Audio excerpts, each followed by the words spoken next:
بھائیو، آج کا سوال یہ ہے، پہلا سوال کہ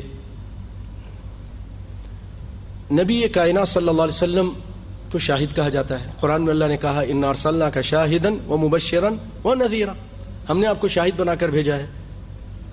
تو جب شاہد ہیں تو اس کا مطلب یہ ہو کہ آپ گواہی دیتے ہیں، گواہی دینے والے ہیں، اور آپ گواہی دیں گے پچھلی امتوں پر بھی، موجودہ امت پر، آپ کی اپنی امت پر بھی اور پچھلی امتوں پر بھی گواہ ہیں۔ لتکون شہداء علی الناس، خود اللہ نے کہا۔ تو شاہد ہیں اور گواہی دینے والے ہیں، اس کا مطلب یہ ہے کہ گواہی وہی دیتا ہے جو موقع واردات پر موجود ہو۔ تو اس سے پتہ چلا کہ جب آپ شاہد ہیں تو پھر آپ پچھلے زمانے میں موجود تھے، آپ ہیں، آپ رہیں گے، ہر وقت موجود ہیں۔ شاہد کا مطلب تو یہ ہے، گواہی تو وہی دے سکتا ہے جو اس جگہ پر موجود ہو، ورنہ پھر گواہی کیسے ہوگی؟ بھائیو، قیامت کے دن اس کا جواب، قیامت کے دن گواہی کی کیفیت اللہ ہی کے علم میں ہے۔ اللہ تعالیٰ نے امت مسلمہ صلی اللہ علیہ وسلم کے بارے میں، محمد صلی اللہ علیہ وسلم کی اس امت کے بارے میں فرمایا لِتَكُونُوا شُهَدَاءَ عَلَى النَّاسِ، تم سب گواہی دینے والے ہو، تم سب گواہی دینے والے ہو پچھلی امتوں پر۔ تو کیا پھر ہم بھی سارے لوگ ہیں وہ بھی پھر حاضر ناظر ہو گئے؟ اگر شاہد سے یہی مطلب لیتے ہیں کہ نبی صلی اللہ علیہ وسلم شاہد، اللہ نے شاہد کہا، تو شاہد تو پھر گواہی دینے والا موجود ہوتا ہے موقع واردات پہ۔ تو کیا اگر شاہد کی وجہ سے رسول اللہ ہر جگہ حاضر ناظر تو ہم بھی پھر ہر جگہ حاضر ناظر؟ کیونکہ امت محمد کو بھی اللہ تعالیٰ نے، غور کیجئے، آپ پڑھے لکھے حضرات ہیں ماشاءاللہ، لِتَكُونُوا شُهَدَاء، شاہد کی جمع ہے شہداء، تم لوگ گواہی دینے والے بن جاؤ، تم لوگ گواہی دینے والے بن جاؤ۔ تو بھائیوں، اس سے مطلب یہ ہوا کہ امت محمد بھی پھر گواہی دینے والی بن گئی اور وہ بھی حاضر ناظر ہے، جبکہ یہ نہیں ہے۔ تھوڑا سا میرے ساتھ ڈیٹیل میں آئیے۔ قیامت کے دن بھائیوں، اللہ رب العالمین نوح علیہ السلام کو بلائے گا، اے نوح، میں نے جو تم کو باتیں کہی تھی، توحید کی باتیں، دعوت کی باتیں، تم نے پہنچا دی تھی؟ کہا میں نے پہنچا دی تھی۔ قوم کو بلایا جائے گا، نوح علیہ السلام کی قوم کو، ادھر آؤ۔ نوح علیہ السلام تو کہہ رہے ہیں بات پہنچا دی تھی، تم کیا کہتے ہو؟ کہا نہیں، کوئی بات نہیں پہنچائی تھی، انکار کر دیں گے۔ حدیث میں انکار کر دیں گے، نہیں، نعوذ باللہ، نوح علیہ السلام جھوٹ بول رہے ہیں۔ یعنی ہر آدمی کو اس دن تو اپنی پڑی ہوگی نا، وہ کہے گا کسی طرح بھی بس جان چھٹا لوں، جہنم سے بچ جاؤں۔ تو کہا نہیں، نوح علیہ السلام بات نہیں پہنچائی تھی۔ اللہ کہیں گے نوح علیہ السلام کو کہ یہ تو منع کر رہے ہیں، آپ کے کوئی گواہ ہے؟ آپ کے پاس کوئی گواہ ہے؟ تو اللہ رب العالمین جب ان سے پوچھیں گے تو نوح علیہ السلام فرمائیں گے ہاں، محمد صلی اللہ علیہ وسلم اور ان کی امت میری اس بات پر، میرے اس دعوے پر گواہ ہے، وہ گواہی دے گی۔ تو اللہ تعالیٰ پھر محمد صلی اللہ علیہ وسلم کو بلائیں گے اور امت محمد کو بھی بلائیں گے صلی اللہ علیہ وآلہ وسلم۔ ہاں بھائی، نوح تو یہ کہہ رہے ہیں، قوم انکار کر رہی ہے، اب تم بتاؤ انہوں نے بات پہنچائی تھی کہ نہیں پہنچائی تھی؟ محمد صلی اللہ علیہ وسلم کہیں گے انہوں نے بات پہنچائی تھی۔ قوم سے، امت سے پوچھا جائے گا، امت بھی کہیں گے، آپ کہیں گے انشاءاللہ، جو امت محمد ہے سب کہیں گے ہاں پہنچائی تھی، نوح سچے ہیں۔ اللہ کہیں گے تم کو کیسے پتا چلا؟ وہ سب کہیں گے اللہ تیرے قرآن میں لکھا ہے، وہ قرآن میں لکھا ہے، وَلَقَدْ أَرْسَلْنَا نُوحًا إِلَىٰ قَوْمِهِ فَقَالَ يَا قَوْمِ اعْبُدُوا اللَّهَ، تیرا قرآن سچا ہے، ہم اس بنا پر گواہی دے رہے ہیں کہ نوح علیہ السلام نے بات پہنچائی تھی۔ تو بھائیو، یہ ہے وجہ، اس وجہ سے وہ گواہی دیں گے۔ یہ نہیں کہ آپ وہاں موجود تھے، نہ ہم موجود تھے، نہ محمد صلی اللہ علیہ وسلم وہاں موجود تھے۔ خود اللہ تعالیٰ قرآن پاک میں کئی جگہ فرماتا ہے کہ وما كنت ثاويا في اهل مدین، آپ اہل مدین میں موجود ٹھہرے ہوئے نہیں تھے۔ وما كنت بجانب الطور، آپ طور پہ بھی نہیں تھے جب موسیٰ علیہ السلام نے اللہ سے کلام کیا۔ تو بھائیو، یہ چیزیں اور اس کے علاوہ اور بھی بہت سارے دلائل ہیں، آگے سنتے ہیں۔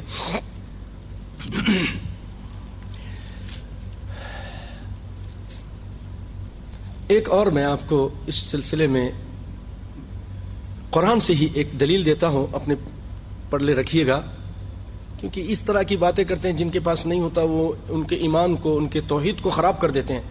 کچھ ایسے لوگ ہیں توحید کے دشمن ہیں، وہ بیچارے خود معلوم نہیں ان لوگوں کو. میں آپ سے یہ عرض کروں گا، اے معترض بھائی، اعتراض کرنے والے، دیکھیے قرآن پاک میں اللہ تعالیٰ نے ایک ایسے آدمی کی گواہی کو تسلیم کیا جو موقع واردات میں موجود نہیں تھا. اللہ نے بھی تسلیم کیا، اس کے رسول نے بھی تسلیم کیا، اور آپ بھی تسلیم کرو گے. ہر حال میں نہیں کرو گے تو مجرم ہو جاؤ گے. بھائیوں، یوسف علیہ الصلاۃ والسلام جب میرے ساتھ، بھائیوں میں پوچھوں گا، کیا اس عورت اور یوسف علیہ الصلاۃ والسلام کے علاوہ کوئی اور وہاں موجود تھا؟ نہیں تھا نا، نہیں تھا. ڈاکٹر صاحب نہیں تھا نا، قرآن پر آپ پڑھا ہے، کوئی نہیں تھا. اور یہ عقل میں بھی نہیں آ سکتی کہ عورت یہ کام کرنا چاہتی ہے اور کسی کو بلا بھی لے، ایسا نہیں ہوتا. اب ایک آدمی گواہی دے رہا ہے اور وہ موجود نہیں ہے. وَشَهِدَ شَاهِدٌ مِّنْ أَهْلِهَا إِنْ كَانَ قَمِيصُهُ، ایک گواہی دینے والا گواہی دیتا ہے. اور قصہ آپ کو معلوم ہے کہ اگر قمیص آگے سے پھٹی ہے تو پھر یہ عورت سچی ہے، اگر پیچھے سے پھٹی ہے تو یوسف علیہ السلام سچے ہیں. قُدَّ مِن دُبُرٍ فَكَذَبَتْ وَهُوَ مِنَ الصَّادِقِينَ. اب میں پوچھتا ہوں، کیا وہ عورت کے ساتھ وہاں کوئی، ان دونوں کے ساتھ کوئی تیسرا موجود تھا؟ نہیں تھا نا. گواہی قبول ہو رہی ہے، ہو رہی ہے نا. آپ بھی مانو گے، سب مانیں گے. اگر یوسف علیہ السلام کی پاک دامنی کی اس گواہی کو آپ نہیں تسلیم کرو گے تو آپ بہت بڑے مجرم ہو جاؤ گے، جبکہ وہ گواہی دینے والا وہاں موجود نہیں تھا. یہ بھی ایک پوائنٹ ہے، اس کو بھی اپنے ذہن میں رکھیے. آئیے ایک سوال، مشکلات کے حل کے لیے کس کو پکارنا چاہیے؟ مشکلات کو کون حل کرنے والا ہے؟ اللہ ہے نا. مشکل کشا کون ہے؟ اللہ ہے. آئیے قرآن پاک میں اس کی دلیل اللہ تعالیٰ فرماتے ہیں، وَإِذَا سَأَلَكَ عِبَادِي عَنِّي فَإِنِّي قَرِيبٌ، جب میرے بندے میرے بارے میں پوچھے تو ان سے کہو میں قریب ہوں. ادعوا وادعوه مخلصین لہ الدین، اسی کو پکارو. وَأَنَّ الْمَسَاجِدَ لِلَّهِ فَلَا تَدْعُوا مَعَ اللَّهِ أَحَدًا، مسجد اللہ کے لیے کسی اور کو مت پکارو، کسی اور کو مت پکارو. بھائیو، کچھ بھی چاہیے، روٹی چاہیے کہ عزت چاہیے کہ شفا چاہیے، سب اللہ رب العالمین کے ہاتھ میں ہے. اللہ فرماتے ہیں الیس اللہ بکاف عبدہ، کیا اللہ اپنے بندے کے لیے کافی نہیں ہے کہ دوسروں کو پکارتا ہے؟ امن یجیب المضطر اذا دعا، کون ہے جو مشکل میں پھنسے ہوئے کی مشکل کو دور کرے، اس کو آسانی میں بدل دے اور اس کی مدد کرے؟ ہے کوئی اللہ کے علاوہ؟ نہیں ہے. تو اللہ کو پکارو. اللہ تعالیٰ فرماتے ہیں والذین تدعون من دونه لا يستطيعون نصركم ولا انفسهم ينصرون، جن کو بھی لوگ تم پکارتے ہو. قرآن کا انداز دیکھیے، مخاطب کر رہا ہے، ڈائریکٹ مخاطب کر رہا ہے. اے لوگوں، جن کو بھی، آج کتنے لوگ یہاں، کتنے لوگ مصر میں، کتنے لوگ عراق میں، کتنے لوگ ایران میں، کتنے لوگ ہندوستان میں، کتنے لوگ پاکستان میں غیر اللہ کو پکار رہے ہیں، مزاروں والوں کو پکار رہے ہیں، بابوں کو پکار رہے ہیں. اللہ تعالیٰ فرماتے ہیں والذین تدعون من دونه لا يستطيعون نصركم ولا انفسهم ينصرون، جن کو بھی تم پکارتے ہو وہ تمہاری مدد نہیں کر سکتے اور خود اپنی بھی مدد نہیں کر سکتے. جن کو تم پکار رہے ہو، یہ داتا، یہ مشکل کشا جن کو بنا، یہ تمہاری کیا اپنی بھی مدد نہیں کر سکتے، اپنے آپ کو بھی مشکل سے نہیں بچا سکتے. اور مشرکین مکہ دیکھیے، جب کشتی پہ سوار ہوتے تھے ایک اللہ کو پکارتے تھے. فرمایا فَإِذَا رَكِبُوا فِي الْفُلْكِ دَعَوُا اللَّهَ مُخْلِصِينَ لَهُ الدِّينَ، ایک اللہ کو پکارتے تھے. آئیے، لیکن کتنی افسوس کی بات ہے کہ آج ہم لوگ مسلمان کلمہ پڑھنے کے باوجود ہم سمندروں میں ہوں یا خشکی میں ہوں، یا علی مدد کہتے ہیں، یا غوث آدم مدد کہتے ہیں، یا غوث المدد یہ کہتے ہیں، اسی حالت میں مر جاتے ہیں. بھائیو، یہ شرک ہے. اور قرآن نے دو ٹوک فیصلہ کر دیا ہے، وَمَن يُشْرِكْ بِاللَّهِ فَقَدْ حَرَّمَ اللَّهُ عَلَيْهِ الْجَنَّةَ، جو شرک کرتا ہے اللہ کے ساتھ اس پر اللہ تعالیٰ جنت کو حرام قرار دیتے ہیں. حرام ہے جنت اس کے اوپر. اور آپ صلی اللہ علیہ وسلم فرماتے ہیں من مات وهو يجعل لله ندا دخل النار. بخاری کی روایت ہے کہ جو مر گیا اس حالت میں کہ اللہ کے ساتھ دوسروں کو شریک ٹھہراتا تھا وہ جہنم میں جائے گا. اللہ تعالیٰ مجھے اور آپ کو جہنم کی آگ سے بچا کے رکھے, آمین یا رب العالمین. اچھا, ایک سوال یہ ہوتا ہے, ایک اعتراض اکثر یہ لوگ کرتے ہیں, تم تو ہر وقت ہر چیز شرک ہے, یہ شرک ہے وہ شرک ہے, سب کچھ شرک ہے, تو تم بھی تو شرک کرتے ہو. کیسے شرک کرتے ہیں ہم تو بچتے ہیں بھائی, بہت ڈرتے ہیں شرک سے, اعمال ضائع ہو جائیں گے, نبیوں کے اعمال اللہ نے کہا ضائع ہو جائیں گے, ہم تو شرک سے بچتے ہیں. نہیں, تم جب ایک دوسرے کو کہتے ہو یہ کاغذ دے دیجئے, یہ میرا کام کر دیجئے, یہ پیسہ بھیج دیجئے, آپ ٹیکسی والے کو بولتے مجھے وہاں چھوڑ دیجئے, تعاون, مدد مانگتے ہو نا, یہ بھی تو مدد ہے نا. کسی کے قرض مانگتے ہو, کسی سے بولتے میری ہیلپ کر دیجئے, یہ بھی شرک ہے نا. پھر یہ بھی شرک ہے, آپ بھی شرک کرتے ہو, آپ بھی مشرک ہو گئے. پھر بات سمجھ میں آ رہی ہے؟ اس طرح یہ اعتراض کرتے ہیں. بھائیوں, ہم ان چیزوں میں ان لوگوں سے ہیلپ اور مدد مانگتے ہیں جو انسان کی طاقت میں ہے, اور اس کا اللہ تعالیٰ نے اجازت دی. کہاں اجازت ہے؟ وَتَعَاوَنُوا عَلَى الْبِرِّ وَالتَّقْوَى. اللہ تعالیٰ فرماتے ہیں ایک دوسرے کے ساتھ تم تعاون کرو نیکی کے کام میں, مدد کے کام میں. تعاون البر والتقوى, تقوی کے کام میں مدد کرو, تعاون کرو, یہ اللہ تعالیٰ کہہ رہا ہے. ما فوق الفطرت جو چیزیں ہیں اس میں ہم مثلا ڈاکٹر کے پاس جاتے ہیں, ڈاکٹر صاحب سنت ہے علاج کرنا, ڈاکٹر دوائی دے دیجئے, لیکن ایمان کس پر ہوتا ہے؟ شفا اس دوائی میں اور اس ڈاکٹر کی اس حرکتوں میں شفا کون دینے والا ہے؟ اللہ. شفا اللہ سبحانہ. اللہ رات کو اٹھ کر تہجد میں کہتے ہیں اللہ دوائی میں نے پی لی ہے, شفا آپ دے دیں, تیرے نبی کے سنت پہ عمل کیا ہے. ٹھیک ہے. ایک آدمی اس کے پاس 10 دینار ہے, میں قرض مانگتا ہوں بھائی آپ دے دیں, میرے ضرورت ہے, یا آپ میری مدد کر دیں اللہ کے لیے, یہ تعاون ہے, مجھے ضرورت ہے, پانی اٹھا کے دے دیں, یہ وہ کر سکتا ہے. لیکن میں اس سے جا کے کہوں میرا بچہ پیدا کر دو, مجھے غنی کر دو, مجھے عمر دراز کر دو, میری عمر, مجھے امتحان میں پاس کر دو, یہ چیز اگر میں اللہ کے علاوہ کسی اور سے مانگوں تو میں بھی مشرک. زندہ سے مانگوں, مردہ سے مانگوں, اللہ کے علاوہ کسی سے مانگوں, میں بھی مشرک. یہ کام اللہ کے اختیار میں ہے. یہ فرق ہے بھائیو. اس طرح لوگوں کو دھوکہ دیتے ہیں, اسی لیے یہ سوال آپ کے سامنے کیا.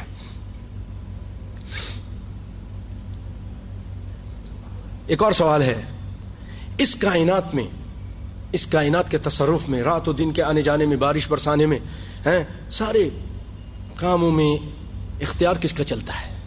کس کا چلتا ہے بھائیو؟ اللہ کا یا اللہ ہی کا؟ اللہ بولیں گے کہ اللہ کا تو مطلب کسی اور کا بھی. اللہ ہی, ایاک نعبد و ایاک نستعین, تیری ہی عبادت کرتے, خاص تیری ہی اور خاص تجھ ہی سے مدد چاہتے ہیں. ہاں یہ یاد رکھیے گا. ایک تھے ہمارے پاکستان میں بہت, مولانا عبد المجید ندیم, ماشاء اللہ, وہ تقریر کرتے یہ کہتے اللہ ہی, اللہ بھی نہیں, اللہ ہی. تو بھائی جب بھی جواب دیں تو اللہ ہی ہیں. سنیے, اس کائنات میں اللہ ہی کی مرضی چلتی ہے, کسی اور کا تصرف, اختیار اور مرضی نہیں چلتی. اللہ تعالیٰ فرماتے ہیں قرآن پاک میں, انما امرہ اذا اراد شیئا ان یقول له کن فیکون. جب وہ کسی چیز کا ارادہ کر لیتا ہے اس کائنات کے تصرف میں, کہتا ہے کن ہو جاؤ, ہو جاتا ہے. یہ کن کا اختیار اللہ تعالیٰ نے اپنے ہاتھ میں رکھا ہے, محمد مصطفیٰ کے ہاتھ میں بھی نہیں تھا, کسی نبی ولی کے ہاتھ میں نہیں تھا. خود اللہ فرماتے ہیں لا قوت الا باللہ, ساری قوت نہیں ہے مگر اللہ کے ہاتھ میں. نبی کائنات صلی اللہ علیہ وسلم, آپ سے سوال کیا گیا کہ آپ یہ بتائیے اصحاب کہف کون ہیں؟ ذوالقرنین, شاید پچھلی مرتبہ کا ذکر بھی ہوا تھا, تو آپ نہیں جواب دے سکے. کافی دنوں کے بعد جواب دیا تو اللہ تعالیٰ نے آخر میں آیت اتار دی, وَلَا تَقُولَنَّ لِشَيْءٍ إِنِّي فَاعِلٌ ذَلِكَ غَدًا إِلَّا أَن يَشَاءَ اللَّهُ. یہ نہ کہا کرو کہ میں یہ کام کل کروں گا, بلکہ یہ کہا کرو انشاءاللہ, اگر اللہ نے چاہا تو. وَمَا تَشَاءُونَ إِلَّا أَن يَشَاءَ اللَّهُ. تمہاری چاہتیں نہیں پوری ہوتی, چاہتیں کس کی پوری ہوتی ہیں؟ اللہ کی. اس کائنات میں چاہتیں اللہ کی پوری ہوتی ہیں, اللہ جو چاہتا ہے کرتا ہے. محمد صلی اللہ علیہ وسلم اس کائنات میں بڑے عظیم انسان ہیں. ایسا انسان نہ پیدا ہوا ہے نہ ہوگا، ایسا بچہ نہ ماں نے جنا ہے، نہ چشم فلک نے ایسا عظیم انسان دیکھا ہے۔ سارے نبیوں کے سردار اعلیٰ اور عرفہ ہیں، بڑے عظیم ہیں۔ آپ کے ہوتے ہوئے کوئی نبی امامت نہیں کرا سکتا۔ معراج میں آپ نے امامت کرائی، امام الانبیاء بن گئے، آپ خطیب الانبیاء ہیں، آپ خاتم الرسول ہیں، لیکن ان تمام فضیلتوں کے باوجود آپ صلی اللہ علیہ وسلم چاہ رہے تھے، اتنی عظیم شخصیت چاہ رہی تھی کہ ان کا چچا مسلمان ہو جائے، ابو طالب۔ ان کے پاس گئے، بخاری کی روایت ہے، سچی روایت ہے، ابھی بڑا ہی لوگوں کے سامنے سنی بنا کر پیش کرتا ہے، سنی علماء کو بلا کر اور ان سے سوال کرتا، پھر بات بھی نہیں کرنے دیتا اور خود ہی جواب دیتا ہے۔ اندر سے بعد میں اب پتہ چل رہا ہے، اس کی ایسی ایک کلپ آئی ہے، اس کی کلپ میں نے خود سنی کہ ساری امت کا ایمان ایک طرف ہو، اگر اکیلے ابو طالب کا ایمان ایک طرف ہو، وہ زیادہ ہے، اعوذ باللہ۔ اور آخر میں کہتا ہے کہاں گئے نبی کو بیٹیاں دینے والے، جنازہ رکھا ہوا ہے نبی کو بیٹیاں دینے والے، کہاں مر گئے؟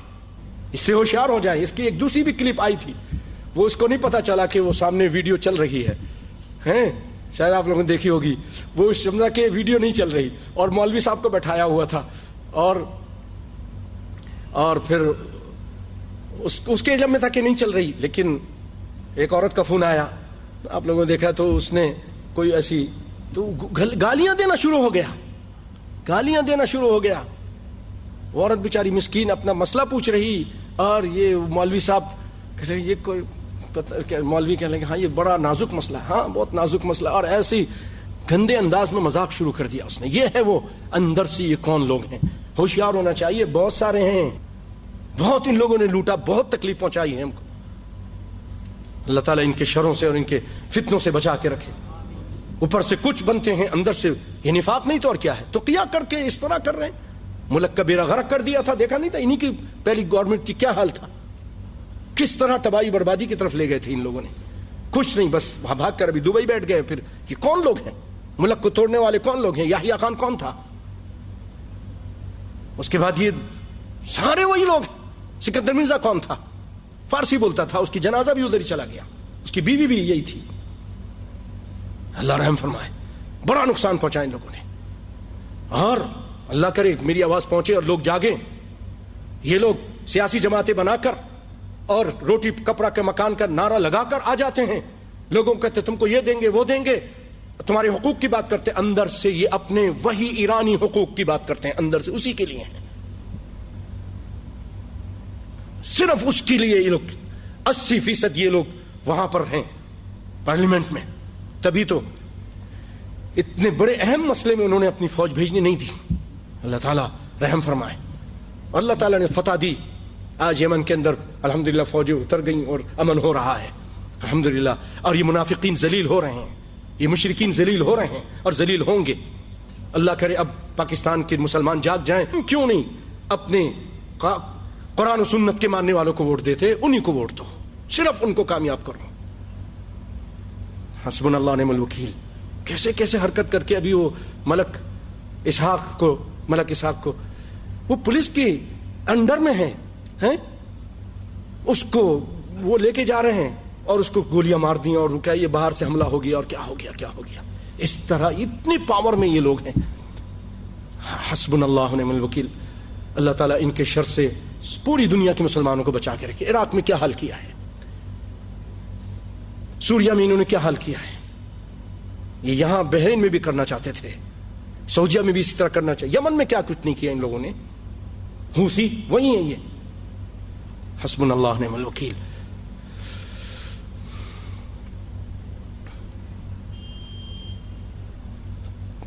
تو ابو طالب کے پاس رسول کائنات صلی اللہ علیہ وسلم بیٹھے اور کہا اے میرے چچا لا الہ الا اللہ پڑھیے۔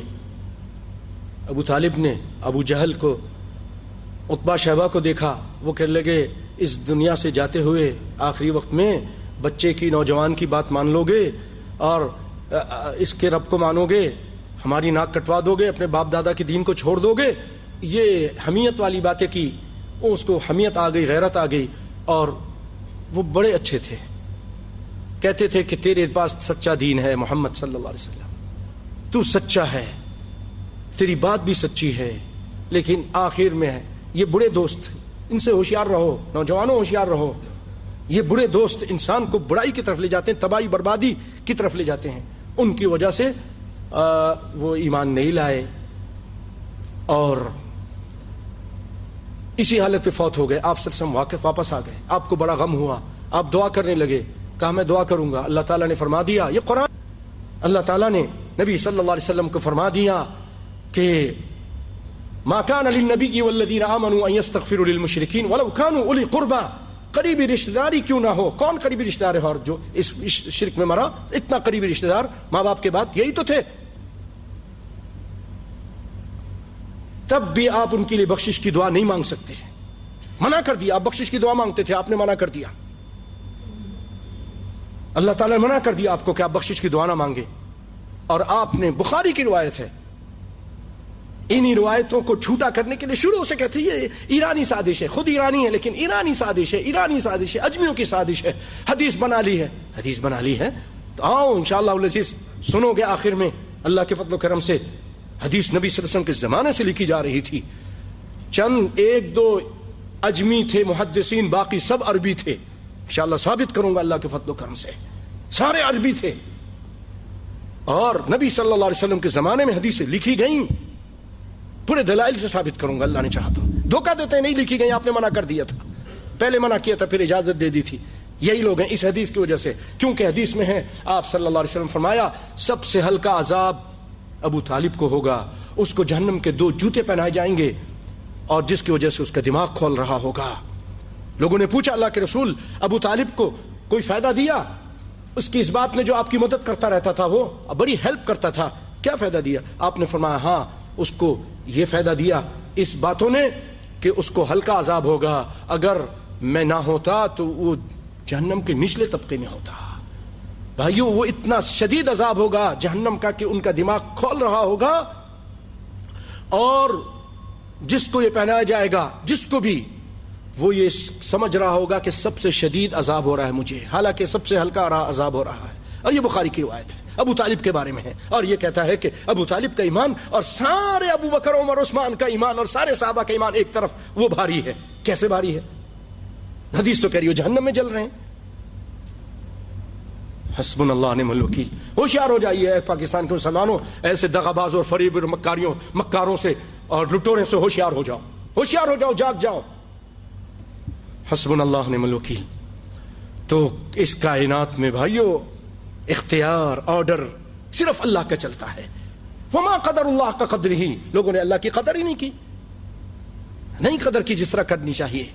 والارض جميعا قبضته يوم القيامه، وہ تو وہ ذات ہے کہ ساری زمین اس کے ہاتھ میں ہوگی قیامت کے دن. والسماوات مطویات بیمینہ، آسمان لپیٹ کے اس کے ہاتھ میں ہوں گے. سبحانہ وتعالی عما یشرکون، اللہ پاک ہے جو یہ شریک کرتے علی کو، حسین کو. لی خمسۃ وطفی بها حر الوباء الحاطمہ المصطفى والمرتضى وابنیہما والفاطمہ. یہ 5 ہیں ہمارے ساتھ، یہ شریک کرتے ہیں، انہی کو پکارتے رہتے ہیں. حسبنا اللہ نعم الوکیل. کیا کائنات میں بھائیوں صرف اللہ کا آرڈر چلتا ہے. نبی کائنات صلی اللہ علیہ وسلم کے پاس مسند احمد کی روایت ہے، ایک شخص آیا، آ کر کہنے لگا ماشاء اللہ وشیت، اے اللہ کے رسول جو اللہ چاہے جو آپ چاہیں. آج ہم بھی کہتے ہیں ارے بھائی جو اللہ اس کا رسول چاہے، یہ شرک ہے، نہیں بولنا چاہیے. آپ نے فرمایا اجعلت لی للہ ندا، اے میرے ساتھی کیا تو نے مجھے اللہ کا شریک بنا دیا؟ یعنی تم نے یہ کہہ کہ مجھے شریک بنا دیا، اللہ کا شریک ساجی بنا دیا. قل ما شاء اللہ وحدہ، یہ کہو اللہ جو اکیلا چاہتا وہ ہوتا ہے، اللہ جو اکیلا چاہتا وہ ہوتا ہے. اور بھائیو جب ابو طالب کا یہ مسئلہ ہوا نا تو اللہ آپ کو بڑا غم ہوا، آپ بڑے پریشان تھے، تو اللہ تعالیٰ نے آیت اتار دی انک لا تہدی من احببت. پیارے غم کیوں کرتے ہو؟ ہدایت دینا تیرا کام نہیں ہے، ہدایت کی راہ بتانا تیرا کام ہے، ہدایت کی طرف تعلیم دینا، ارشاد کرنا یہ آپ کا کام ہے، گائیڈ کرنا آپ کا کام ہے، ہدایت پہ چلانا. انک لا تہدی من احببت ولکن اللہ یہدی من یشاء، جس کو اللہ چاہتا ہے ہدایت دیتا ہے. تو آپ کیوں غم کرتے ہیں؟ آپ نہیں غم کرتے، یہ میرا کام ہے، یہ میرا کام ہے. اللہ اکبر اللہ اکبر. یہاں بھی ایک اور پوائنٹ آپ کو بتاتا جاؤں، یہ لوگ، یہ اس طرح کے لوگ شرک کو پسند کرنے والے، دن رات غیر اللہ کو پکارنے والے، ان کے ملا مولوی وغیرہ سب یہ کہتے ہیں دیکھو اللہ تعالیٰ نے تو ہدایت کے بارے میں نبی کو بھی کہا ہے. سورۃ شورا کے آخر میں اللہ نے فرمایا ہے انک لتہدی الی صراط مستقیم، آپ بھی ہدایت دیتے ہیں صراط مستقیم. یہ دیکھو وہاں بھی یہ ملا مولوی یہ کہتا ہے صرف ہدایت اللہ کے ہاتھ میں ہے. اللہ تو قرآن میں کہہ رہا ہے انک لتہدی الی صراط مستقیم. تو بہر پھر اس کا مطلب یہ ہو گیا قرآن آپس میں ٹکرا رہا ہے کیا؟ ایک دوسرے کی مخالفت کر رہا ہے. ایک جگہ تو اللہ تعالیٰ نے آیت فرمائی ہے انک لا تہدی، آپ ہدایت نہیں دے سکتے. دوسری جگہ کہہ رہا ہے انک لتہدی الی صراط مستقیم. اس کا کیا مطلب ہوا بھائیوں؟ اگر جیسے آپ یہ کہہ رہے ہیں انک لتہدی، اس کو اگر صحیح مان لیں تو پھر ابو طالب کو کوئی ہدایت نصیب نہیں ہوئی. کیوں نہیں نصیب ہوئی؟ ایک طرف تو کہہ رہے ہیں ہدایت دینا آپ کے اختیار میں ہے، یہ قرآن کی آیت یہ کہہ رہی ہے، تو پھر ابو طالب کیوں محروم رہ گئے؟ آپ نے جنازہ کیوں نہیں پڑھا؟ غسل کر کے آؤ، مشرک کے جنازے سے آئے ہو. بات سمجھ رہے نا؟ اگر آپ کے ہاتھ میں اختیار تھا کیوں نہیں دیا؟ اگر آپ کے ہاتھ میں، نبیوں کے ہاتھ میں اختیار ہوتا تو نوح علیہ السلام اپنے بیٹے کو کیوں نہیں ہدایت دے سکے؟ ابراہیم علیہ السلام اپنے بابا کو کیوں نہیں ہدایت دے سکے؟ پتہ چلا کہ ہدایت دینا، ہدایت پہ چلانا وہ اللہ کا کام ہے. ہاں ہدایت انک لتہدی الی صراط مستقیم. کیوں؟ یہ لوگ ایسے ہیں کہ فاما الذین فی قلوبہم زیغ فیتبعون ما تشابہ من ابتغاء الفتنة وابتغاء تأویلہ. جہاں ذرا تشابہ مل جاتا ہے، متشابہ آیتیں ہوتی ہیں، وہاں اپنا الو سیدھا کرنے کی کوشش کرتے ہیں. حالانکہ قرآن کی محکم اٹل آیتیں یہی کہتی ہیں انک لا تہدی من احببت، آپ جس کو چاہیں ہدایت نہیں دے سکتے. یعنی ہدایت پر گامزن نہیں کر سکتے، لیکن آپ کا کام ہدایت کی راہ بتانا. اراءۃ الطریق آپ کا کام ہے، اور توفیق دینا یہ اللہ کا کام ہے. اللہ اکبر. بھائیو مختصر سا ایک سوال ہے، اولاد دینا کس کے اختیار میں ہے؟ اللہ ہی کے. اللہ نے فرمایا للہ ملک السماوات والارض یخلق ما یشاء، اسی کی بادشاہت آسمان و زمین میں ہے، جو چاہتا ہے پیدا کرتا ہے. یہب لمن یشاء اناثا ویہب لمن یشاء الذکور، جس کو چاہتا ہے بیٹا دیتا ہے، جس کو چاہتا ہے بیٹیاں دیتا ہے، یا دونوں دیتا ہے، اور جس کو چاہتا ہے عقیم کر دیتا ہے. ابھی آپ نے سنا زکریا علیہ السلام نے کس کو پکارا؟ اللہ کو. ان سے بڑھ کر ان سے پہلے ایک اور نبی گزرے ہیں، ان کا بھی ذکر آیا ہے. ایوب ابراہیم علیہ السلام، انہوں نے کیا کہا؟ رب ہب لی من الصالحین فبشرناہ بغلام. انہوں نے کس کو پکارا؟ اللہ کو پکارا. بیٹا دینا، بیٹی دینا، شفا دینا، سب کچھ اللہ کے ہاتھ میں ہے.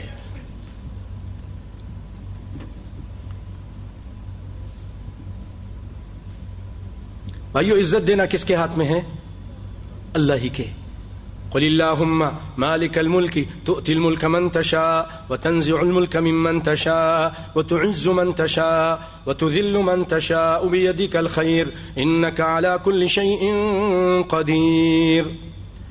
اچھا بھائیو، کوئی بابے، کوئی پیر فقیر، کوئی نبی ولی روٹی اور روزی میں فراخی دے سکتے ہیں؟ روٹی اور روزی میں، رزق میں زیادتی کون کرتا ہے؟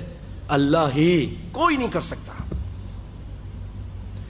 چھوٹا سا واقعہ ہے، سناتا ہوں آپ کو.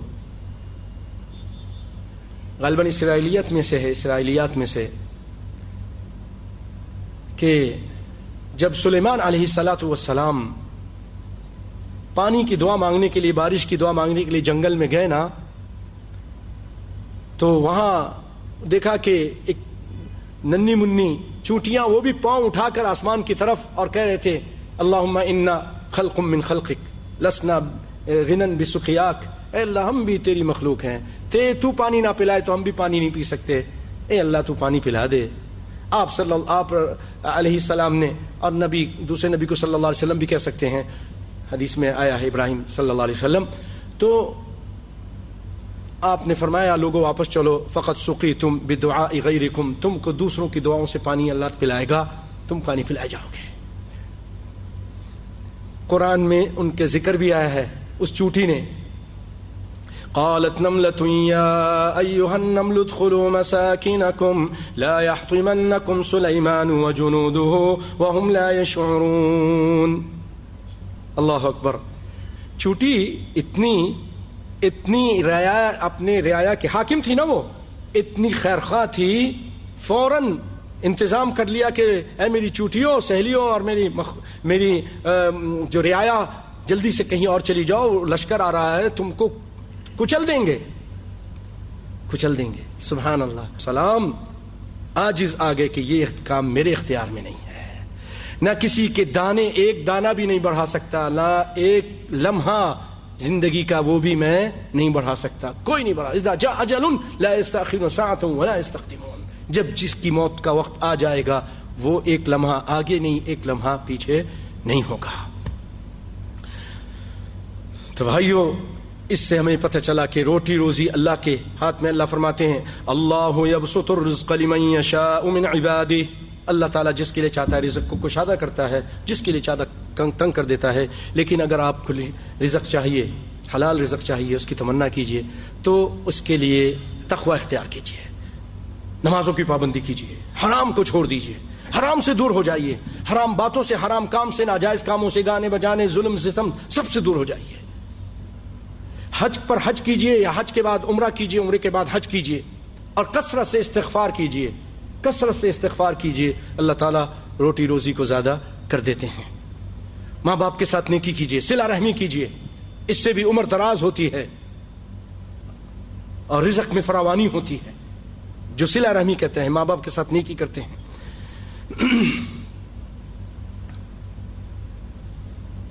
ایک جگہ اللہ تعالیٰ فرماتے ہیں اسی روٹی روزی کے بارے میں، ان الذين تعبدون من دون الله لا يملكون لكم رزقا.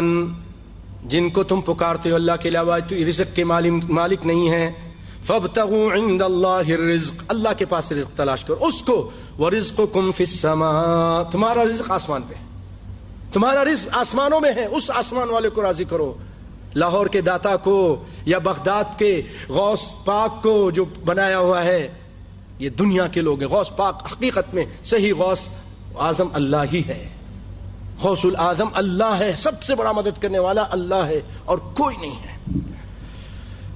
ایک حدیث میں ہے اللہ تعالیٰ فرماتے ہیں، حدیث قدسی ہے، یا عبادی کلکم جائع الا من اطعمت. تم سب بھوکے ہو مگر میں جس کو کھانا کھلا دوں. یا ایھا الناس انتم الفقراء الی اللہ. اے لوگو تم سب اللہ کے در کے فقیر ہو. بھائیو، شفا کس کے ہاتھ میں ہے؟ اللہ ہی کے ہاتھ میں. اللہ کے پیارا پیغمبر ابراہیم علیہ السلام فرماتے ہیں وَإِذَا مَرِضْتُ فَهُوَ يَشْفِينِ. میں جب میں بیمار ہوتا ہوں تو اللہ مجھے شفا دیتا ہے. نبی صلی اللہ علیہ وسلم دعا کرتے تھے مریض کے پاس جا کر، اذهب الباس رب الناس واشف انت الشافی. تو ہی شفا دینے والا ہے. واشف انت الشافی، تو ہی شفا دینے والا ہے. لا شفاء الا شفاؤک شفاء لا یغادر سقما. اے لوگوں کے رب، اس بیماری کو دور کر دے، شفا عطا فرما. تو ہی شفا دینے والا ہے. تیری شفا کی صفا کوئی شفا نہیں. ایسی شفا دے کہ کوئی بیماری نہ چھوڑ. اللہ اکبر. یہ نبی صلی اللہ علیہ وسلم اس طرح دعا کیا کرتے تھے بیماروں کے لیے، اپنے لیے اور دوسروں کے لیے.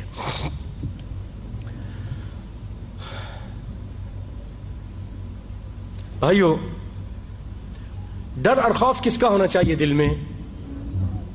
نہیں، آج ہمارے یہاں پیر بابا اور بزرگ سے اتنا ڈرتے ہیں کہ کسی اللہ سے نہیں ڈرتے ہوں گے. آپ کو پتا ہے کہ پہلے ایک تھی وزیر اعظم صاحبہ، وہ جاتی تھیں پشاور کے پاس، وہ ڈنڈا مارتا تھا، ڈنڈا مار پیر، اس سے ڈرنا مار کرانے جاتی تھی. لیکن وہ ڈنڈا مروانا بھی کوئی کام آیا؟ نہیں آیا. اللہ اکبر. یہ حضرت بھی جاتے تھے، یہ بھی، لیکن اللہ نے سعودی آنے کی وجہ سے ان کو کافی سمجھ دے دی. اب نہیں جاتے. پہلے ہر وقت جب لاہور اترتے تھے داتا کے دربار چلے جاتے تھے. داتا اللہ ہے. اللہ کے کتنے ایسے لوگ ہیں، اللہ رحم فرمائے، حج کرنے کے بعد آتے، حج کر کے لاہور اترتے، فوراً داتا کے دربار میں. اب کوئی چیز رہ گئی ہے تیری؟ اتنا اچھے در سے آ کر تو داتا کے دربار میں جا رہا ہے. سارا حج بھی خراب کر دیا، شرک کر دیا. ومن یشرک باللہ، نبی صلی اللہ علیہ وسلم کو فرمایا لئن اشرکت لیحبطن عملک. اے پیارے، اگر آپ بھی شرک کریں گے آپ کے بھی سارے اعمال سائے عمرے ہوں، حج ہوں، سب ضائع چل جائے. تو ڈر اللہ کا ہونا چاہیے. لیکن یہ لوگ غیر اللہ کا ڈر اس قدر رکھتے ہیں، اللہ سے زیادہ ڈرتے ہیں. جیسے اللہ تعالیٰ نے فرمایا اتخشونہم، ان سے ڈرتے ہو، بتوں، پیروں، فقیروں، قبر والوں سے بہت ڈرتے ہیں. ارے بھائی یہ ہمارے بچے کو مار دیں گے، یہ اندھا کر دیں گے، یہ کر دیں گے. فاللہ احق ان تخشاہ، ان تخشوا، اللہ زیادہ حقدار ہے کہ تم اس سے ڈرو. ان کنتم مؤمنین، اگر تم واقعی موحد اور مومن ہو تو اللہ سے ڈرو. اللہ تعالیٰ نے منافقین کے بارے میں فرمایا ہے فلما كتب عليهم القتال اذا فريق منهم يخشون الناس كخشية الله. جب ان کے اوپر جہاد لکھ دیا گیا نا تو منافقین جنگ سے ایسے ڈرنے لگے، لوگوں سے ایسے ڈرنے لگے جیسے اللہ سے ڈرتے ہیں. او اشد خشیہ، اس سے بھی زیادہ ڈرتے تھے، لوگوں سے ایسے ڈرتے تھے جیسے اللہ سے ڈرنا چاہیے. یخشون الناس کخشیۃ اللہ او اشد خشیہ، اللہ سے بھی بڑھ کر جتنا اللہ سے ڈرنا اس سے بھی زیادہ لوگوں سے ڈرتے تھے یہ. لیکن مومن اللہ سے زیادہ ڈرتا ہے. مومن سب سے زیادہ کس سے محبت دل میں کس کی ہونی چاہیے؟ اللہ ہی کی. اللہ تعالیٰ فرماتے ہیں وَمِنَ النَّاسِ مَن يَتَّخِذُ مِن دُونِ اللَّهِ أَندَادًا يُحِبُّونَهُمْ كَحُبِّ اللَّهِ. اور لوگوں میں سے ایسے ہیں جو دوسروں کو اللہ کا شریک بناتے ہیں، ان سے ایسی محبت کرتے ہیں جیسے اللہ سے محبت کرنی چاہیے.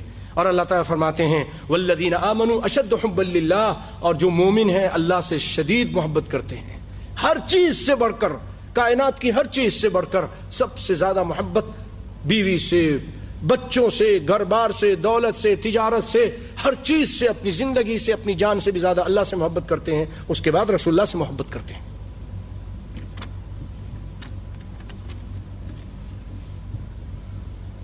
قرآن پاک میں اللہ تعالیٰ نے ان کے بارے میں فرمایا، ایسے لوگوں کے بارے میں لا تجد قوما يؤمنون بالله واليوم الآخر يوادون من حاد الله ورسوله ولو كانوا آباءهم أو أبناءهم أو إخوانهم أو عشيرتهم أولئك كتب في قلوبهم الإيمان.